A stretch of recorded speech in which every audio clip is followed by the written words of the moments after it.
योगभिर्ध्यानगम्यं वंदे विष्णु भवभयहरं सर्वलोकैकनाथं सर्वलोकैकनाथं। वसुदेवसुतं देवं कंसचाणूरमर्दनं देवकी परमानंदम श्री कृष्णं वंदे जगद्गुरुं कृष्णं वंदे जगद्गुरुं। कृष्णाय वासुदेवाय हरे परमात्मने प्रणत क्लेश नाशाय गोविंदाय नमो नमः गोविंदाय नमो नमः। हम सभी भगवान श्री गोविंद के कृपा के आंगन में बैठ करके भगवान श्री गोविंद के साथ बैठ करके उनके मुखार बिंदु से प्रस्फुटित भगवत गीता ज्ञान की चर्चा को गति दे रहे हैं। यह जो संसार में जितने भी कर्म हैं उनसे सर्वाधिक उत्कृष्ट कर्म है, सर्वोत्कृष्ट सर्वोत्तम कहा जाए तो कोई अतिशयोक्ति नहीं होगी। और यह विशेष बात है भगवान श्री गोविंद के वचनों को लोगों के बीच प्रसारित करना और उनके ज्ञान को लोगों के मध्य कहना, ये भगवान श्री गोविंद की दृष्टि में अत्युत्तम कार्य है। इससे बड़ा कोई कार्य नहीं। तो हम सभी उसी कार्य में किसी न किसी प्रकार सहयोग कर रहे हैं। सहयोग करके हम अपने जीवन को कृतार्थ कर रहे हैं, कृतकृत्य कर रहे हैं।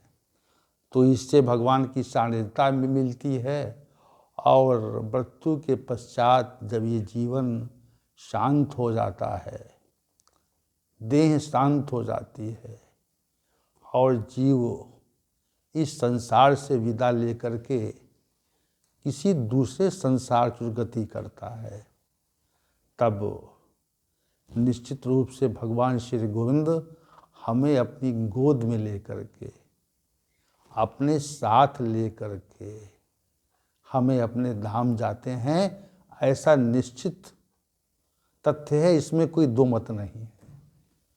और इसी भावना के साथ कि इस संसार में जो जीवन अवशेष है, उस जीवन में भी, उस जीवन के समय में भी जब तक प्राण न निकल जाएं, तब तक भगवान श्री गोविंद का साथ रहे और मृत्यु के पश्चात भी उनकी निश्चित उपलब्धि हो। इसी भाव से हम आज के सत्र का शुभारंभ करते हैं। तो हम सभी अध्याय संख्या 16 और श्लोक संख्या 2 पर विचार कर रहे हैं। और इस श्लोक में, श्लोक संख्या 2 में श्री भगवान ने दैवी संपदा को प्राप्त महापुरुष के 11 विलक्षण गुणों का, लक्षणों का वर्णन किया है। विलक्षण लक्षण है। श्री भगवान ने कहा, अहिंसा सत्यम क्रोधस त्यागा शांतर पैशुनम दया भूतेषु लोलुप्तम मार्दवम हीर चापलम। हे अर्जुन, जो दैवी संपदा को प्राप्त महापुरुष होता है उसके अंदर हिंसा तो कदापि नहीं होती, सत्य का स्वरूप होता है, क्रोध के भाव की शून्यता होती है और सांसारिक वस्तुओं के प्रति उसका मोह समाप्त होता है। इसलिए त्याग की भावना बलवती होती है और वो परम शांति का आभास करता है।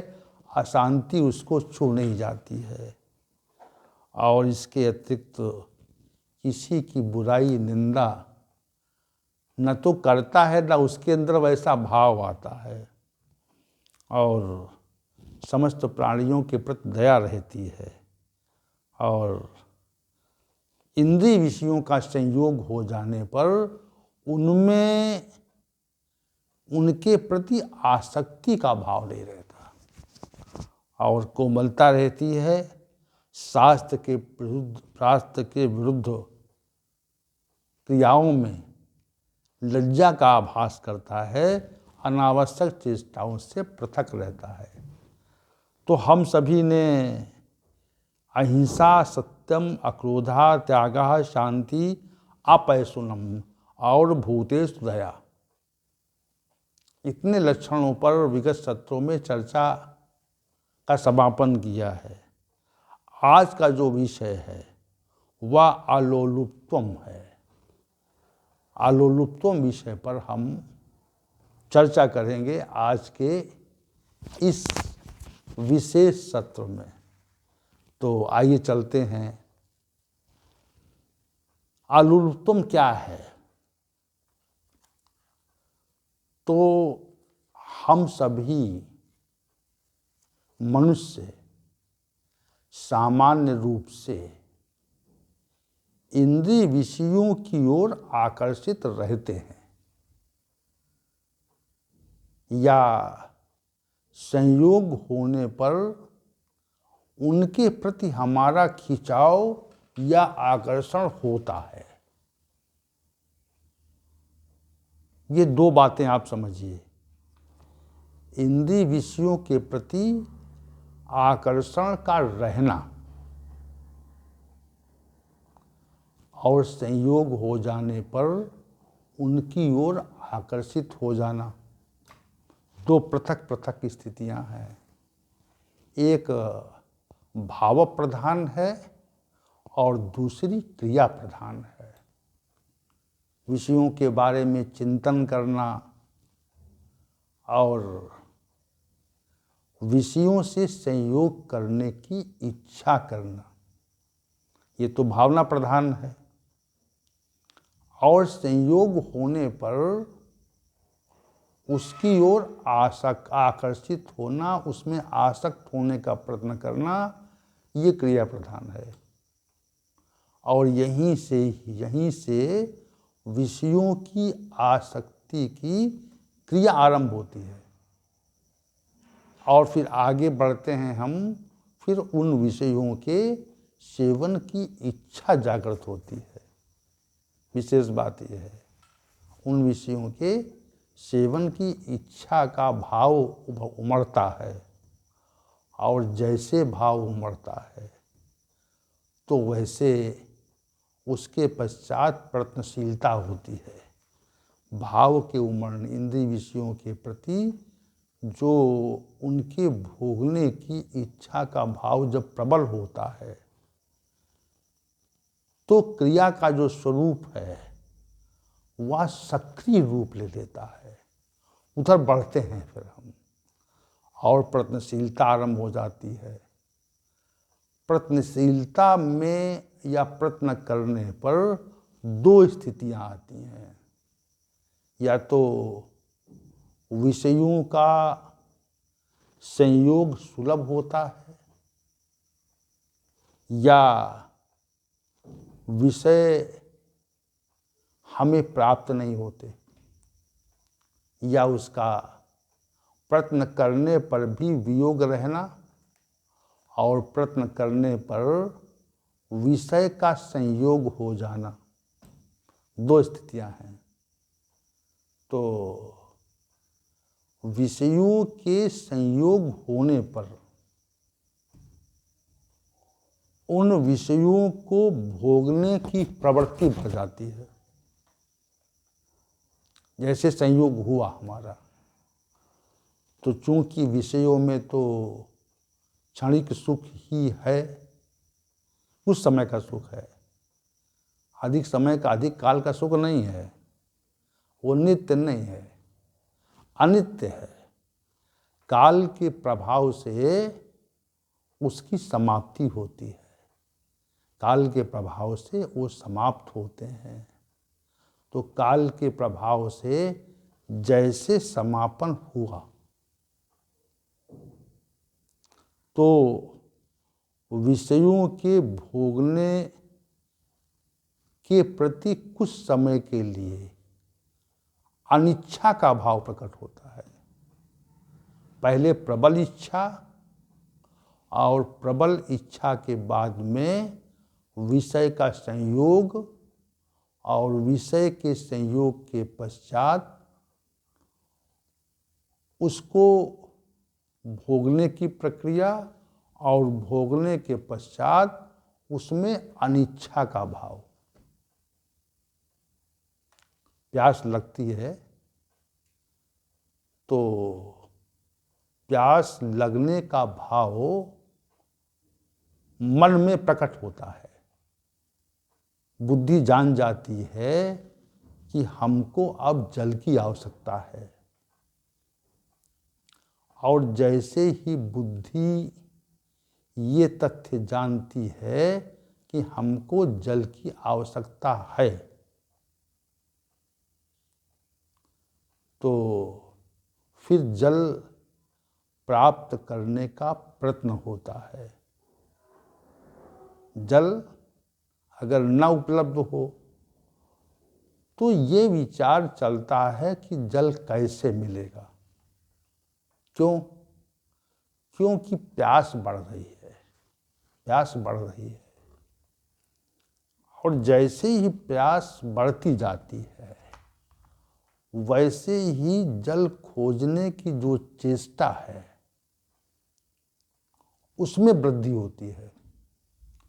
जल खोजने की चेष्टा, प्रयत्नशीलता बढ़ती है, और बढ़ने के उपरांत अगर यदि फिर भी जल न मिले तो हमारी प्रयत्नशीलता और तेज हो जाती है, क्योंकि प्यास बढ़ रही है। तो जैसे जैसे प्यास बढ़ेगी वैसे वैसे जल को खोजने की प्रक्रिया बढ़ेगी, चेष्टा बढ़ेगी, उसकी ओर जो प्रवृत्ति है वो बढ़ेगी। और जैसे ही जल हमको मिलता है, संयोग होता है उसका, तो उसको हम प्यास भर कर, जितनी प्यास है, जब तक हम पीते हैं उसको, जब तक हमारी प्यास बुझती नहीं। जल की महत्वपूर्णता या उसका उपयोग या उसकी अनिवार्यता तब तक प्रतीत होती है जब तक हमारी प्यास नहीं बुझती और हम अधिक मात्रा में जल पी करके अपनी प्यास बुझाने का प्रयत्न करते हैं। और जैसे प्यास बुझी, जैसे कोई 1 लीटर जल ले आए तो, या बड़ा पात्र जल ले आए, तो हम अपनी प्यास बुझा करके उस अवशेष जल को रख देते हैं। अब नहीं चाहिए। क्यों नहीं चाहिए? क्योंकि कुछ समय के लिए प्यास बुझी, कुछ समय के लिए प्यास का समापन हुआ, तृष्णा जो है वह समाप्त हुई। और जैसे ही कुछ काल बीता तो पुनः तृष्णा का उद्भव होता है, प्यास फिर लगती है समय के साथ में। तो तृष्णा का उद्भव होने पर हम पुनः जल की खोज करते हैं, जल चाहिए फिर, और फिर प्यास बुझाते हैं। तो जैसे तृष्णा लगती है, हो प्रकट होती है, वैसे ही हम जल को पी करके अपनी तृष्णा को शांत करते हैं। ये प्रक्रिया जीवन भर चलती है। आपको क्षुधा का आभास हुआ, भूख का आभास हुआ, तो आपने भोजन की व्यवस्था की और भोजन ग्रहण करके अपनी क्षुधा को समाप्त किया। और कुछ समय बाद फिर क्षुधा का प्रादुर्भाव हो गया, तो इस तरह प्यास और तृष्णा और क्षुधा निरंतर नित्य मनुष्य के जीवन के साथ रहते हैं। उसी प्रकार विषयों का जो उपभोग है, उसकी जो इच्छा है, उसको पाने के उसके संयोग की जो लालसा है, वह मनुष्य के साथ जीवन पर्यंत रहती है।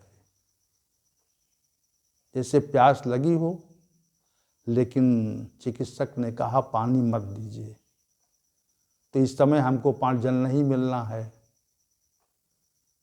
या सामर्थ्य नहीं जल ग्रहण करने की। उसी प्रकार यदि इंद्रियों में सामर्थ्य भी न रहे, सामर्थ्य का अभाव हो जाए, उस स्थिति में भी हम विषयों का संयोग चाहते हैं।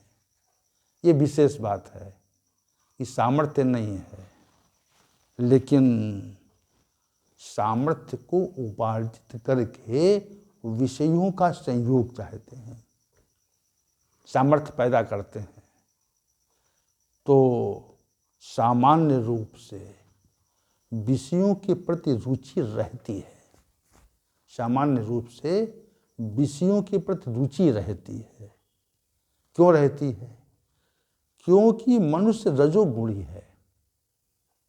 माता के रज और पिता के वीर से उसकी उत्पत्ति होती है। रजोगुण उसका स्वाभाविक स्वरूप है। रजोगुण की प्रबलता उसके अंदर रहती है।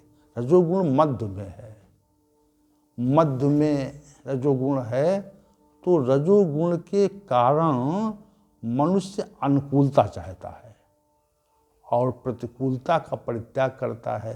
ये भाव रहता है कि अनुकूलता रहे, और विषयों के प्रति इच्छा रहती है, उसकी विषयों के उपभोग की इच्छा रहती है। क्यों रहती है? क्योंकि मनुष्य रजोगुणी है।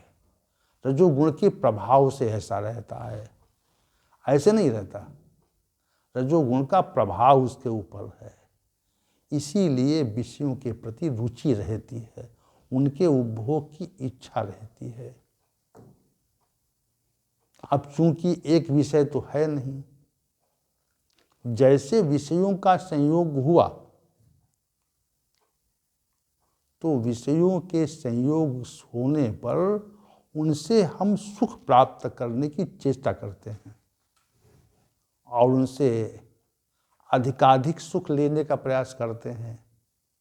जैसे कोई मिष्ठान जो है, वो विशिष्ट मिष्ठान, हमने जिसको कभी ग्रहण न किया हो और वो हमको किन्हीं परिस्थितियों में किसी के साथ में मिल जाए ग्रहण करने के लिए, तो उसको अधिक देर तक मुख में रखने का प्रयास करते हैं। क्यों करते हैं? क्योंकि हम उसको उसमें जो मिष्ठान में जो स्वाद है, मिष्ठान में जो स्वाद है, उसको देर तक ग्रहण करना चाहते हैं। हमारी जो रसनेंद्रिय है, जिह्वा है, जो रस का ग्रहण करती है, वह दीर्घ काल तक उस मिष्ठान के रस का, स्वाद का उपभोग करने की इच्छा करती है। लेकिन उसके उपभोग का तो समय है, उसके उपभोग का समय है, उसके उपभोग का एक काल है। उस काल के पश्चात तो उसको उदर में जाना ही है, उस मिष्ठान को, और मिष्ठान का उदर में प्रवेश और प्रातःकाल उसका मल के रूप में परिवर्तन, विषय का जो परिवर्तन है वह मल के रूप में होता है। ये बात हमको ध्यान रखनी चाहिए। तो हम देर तक देर तक उस मिष्ठान का उपभोग करना चाहते हैं। क्यों करना चाहते हैं? क्योंकि उसमें हमको आनंद आ रहा है, आनंद आ रहा है। और जितना भी उपभोग विषयों का होता जाता है, वह सब उसका जो स्वाद है वह हमारी स्मृति में संचित हो जाता है, संचित होता रहता है, स्मृति में नित्य संचित होता है। हमने विषयों का उपभोग किया तो वो जो उपभोग है वह हमारी स्मृति में संचित हो गया, विशेष बात। और स्मृति से भोगे हुए भोगों के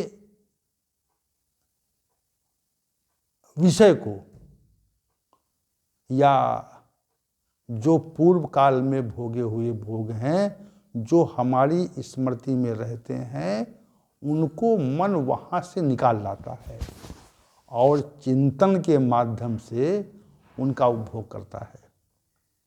और इसमें भी सुख की प्रतीति होती है, हमको सुख की प्रतीति उस समय भी होती है।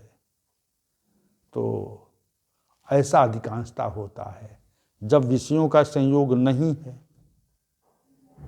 हमें सुंदर मिष्ठान खाने को नहीं मिल रहा है, उस काल में हम क्या करते हैं कि पूर्व में जो मिष्ठान खाया था, जिसका स्वाद हमारी स्मृति में था है, तो उस स्वाद को निकाल करके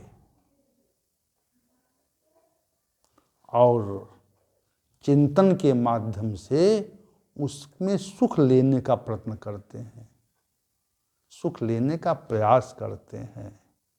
ये भाव प्रत्येक विषय के साथ में है, शब्द के साथ में भी है, रूप के साथ में भी है, रस के साथ में भी है, स्पर्श के साथ में भी है और गंध के साथ में भी है।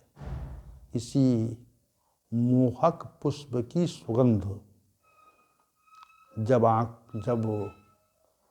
आपकी नासिका से टकराती है तो उस मोहक पुष्प की सुगंध को नासिका ग्रहण करती है और उसकी अनुपम संरचना को हमारी नेत्र ग्रहण करते हैं। फिर उसको हम छूना चाहते हैं, उसकी कोमलता को हम देखना चाहते हैं। ये 3 प्रकार का उपभोग हो गया। और संसार में ऐसी कुछ वस्तुएं हैं जिनमें शब्द रूपी विषय भी है, रूप रूपी विषय भी है, स्पर्श रूपी विषय भी है, रस रूपी विषय भी है और गंध रूपी विषय भी है। ये संसार त्रिगुणीमयी माया ने इतना विचित्र बनाया है। इसकी जो विचित्रता है, वह विशेष रूप से मनुष्य को अपनी ओर आकर्षित रखती है। विषयों की जो विचित्रता है वह मनुष्य को अपनी ओर पूरी तरह से आकर्षित रखती है और हम जीवन पर्यंत विषयों में फंसे रहते हैं। जो पूर्वकालिक विषय हैं उनका उपभोग करके, उनको अपने चिंतन में ला करके हम पुनः पुनः सुख को प्राप्त करने की चेष्टा करते हैं। अब ये तो बात विषयों के उपभोग की हो गई। अब साधकों को ये विचार करना चाहिए कि क्या शब्द रूपी विषय की ओर हम आकर्षित होते हैं या नहीं होते। रूप रूपी विषय की ओर हम आकर्षित होते हैं या नहीं होते। रस रूपी विषय की ओर हमारा खिंचाव होता है या नहीं होता। गंध रूपी विषय की ओर हमारी आसक्ति होती या नहीं होती, और स्पर्श रूपी कोमल स्पर्श की आकांक्षा मन के किसी कोने में है कि नहीं है, इस बात का निरीक्षण प्रत्येक साधक को करना चाहिए। साधना इसी का नाम है। जो विषय हैं सांसारिक शब्द रूप रस स्पर्श गंध, जो विषय हैं वे साधना की ऊंचाई तक साथ रहते हैं, बहुत दूर तक साथ रहते हैं, वे साथ रहते हैं। और साथ रहते हैं तो निश्चित रूप से हम उनकी ओर ही अनुगमन करते हैं, हम उनकी ओर आकर्षित होते हैं। तो ये आकर्षण साधक इस पे विचार करे कि हमारा जो आकर्षण है वह किस विषय की ओर है, शब्द की ओर है, रूप की ओर है, रस की ओर है, स्पर्श की ओर है, गंध की ओर है, कहाँ पे हमारा आकर्षण है। और जहाँ आकर्षण है तो हम उससे कितना आकर्षित होते हैं, आकर्षित होते हैं या नहीं होते हैं, हमारा आकर्षण कितना है उस विषय की ओर।